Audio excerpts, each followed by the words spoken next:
In November 1918, the German Empire completely evaporated. A 500-year-old monarchy vanished in a matter of days, leaving a staggering power vacuum. The fragile, newly formed democratic government now had to figure out how to rule a defeated and deeply traumatized nation. That trauma was primarily economic. The country was soon swallowed by a hyperinflation crisis so severe that the currency became virtually worthless. Children literally used stacks of bundled cash as building blocks. When a society faces this scale of economic devastation, mere survival forces the population into extreme political engagement. In Munich, this tension reached a boiling point. A loose coalition of Bohemian intellectuals, playwrights, and anarchists ousted the local Bavarian monarchy and declared a new socialist republic. But the moderate socialists quickly lost control. Hardline communists, dispatched from Berlin, swept in and deposed the playwrights, declaring the Bavarian Soviet Republic. They enacted extreme measures immediately, confiscating weapons from the middle class, arming the factory workers, and taking wealthy citizens hostage to ensure compliance. For conservative, Catholic Bavaria, the sudden reality of an armed communist takeover triggered an absolute panic. The middle class and the rural populations were terrified. They no longer had the patience for slow parliamentary debates. They wanted aggressive, immediate retaliation to take their state back. The government's answer to this crisis was the Freikorps. These were rogue, right-wing military veterans who had refused to disarm after the World War. Look closely at these men. They are mixing traditional Bavarian clothing with military-grade rifles. They were privately commissioned to march into Munich and crush the communist uprising. When the Freikorps entered the city, they did not act like a police force. They deployed heavy artillery and flamethrowers directly into the civilian streets of Munich to clear out communist resistance, leaving enormous destruction in their wake. Hundreds died in the street-by-street combat, and the Communist Republic was crushed. But the paramilitaries didn't stop once the communists were defeated. They turned their sights on the fragile democratic government itself, beginning a systematic campaign of political assassinations. They gunned down high-level, mainstream politicians, like Germany's foreign minister, Walter Rathenau, seen here, right in the street. These heavily armed gangs continued to operate entirely outside the law.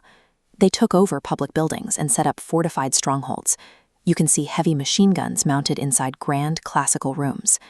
Civil institutions were converted into active war zones, and the militias acted as rogue arbiters of order. When urban streets become battlegrounds and elected leaders are assassinated without consequence, public faith in a moderate parliamentary system collapses. This relentless cycle of street warfare and terror left German society deeply polarized, traumatized, and desperate for an absolute authority to impose order. In the middle of this chaos, the German army assigned an intelligence agent to monitor obscure political factions in Munich. This is Adolf Hitler in his early post-war phase. While spying on a tiny, obscure fringe workers' party, he discovered his single most effective weapon, an innate ability to speak to a crowd and hold them completely captivated. He treated this ability as a science. He studied crowd psychology, reading treatises on mass manipulation. He spent hours in front of a mirror, deliberately practicing highly exaggerated theatrical poses, learning to control the emotional temperature of an audience. His core rhetorical thesis was that written text was too cold and static to mobilize masses. The spoken word, however, happens in real time. A speaker can read the faces in the room, adapt to their anger, and feed it right back to them, creating a visceral feedback loop. He applied this strategy early on, drafting a 25-point program and delivering massive public speeches. This was a manufactured ideological framework, reverse-engineered to agitate the specific grievances of a fractured public. To pull this off, he redefined the word socialism. Recognizing that the term was wildly popular among the working class, he stripped it of its Marxist egalitarian roots entirely. Instead, he deliberately equated socialism with strict racial nationalism, allowing him to court laborers while remaining fiercely anti-communist. This diagram illustrates the false economic binary he created to divide the world. He told his audiences that industrial capital, the physical factories and physical labor, was honest and distinctly national. Conversely, he painted finance capital, banking, loans, and the stock market, as a predatory international conspiracy designed to exploit them. This specific economic framing was the exact mechanism he used. By branding international finance as an inherently Jewish plot, he provided his audience with a single, tangible scapegoat.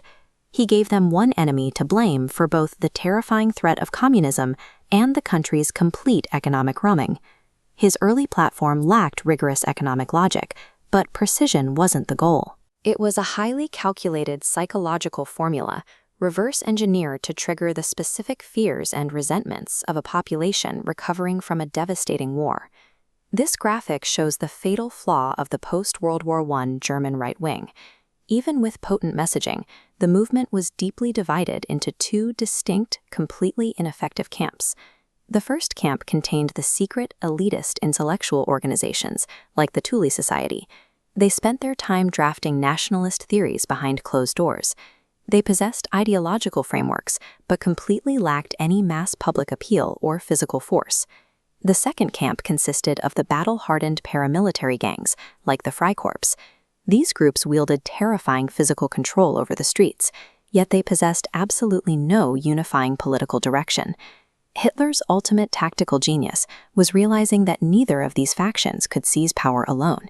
He decided to synthesize these two opposing forces. Look closely at how this is structured. He combined the physical intimidation of the street paramilitaries with the theatrical, mass appeal of his populist rallies. By giving the violent militias a political purpose and giving the ideologues an army, he forged an unstoppable political machine.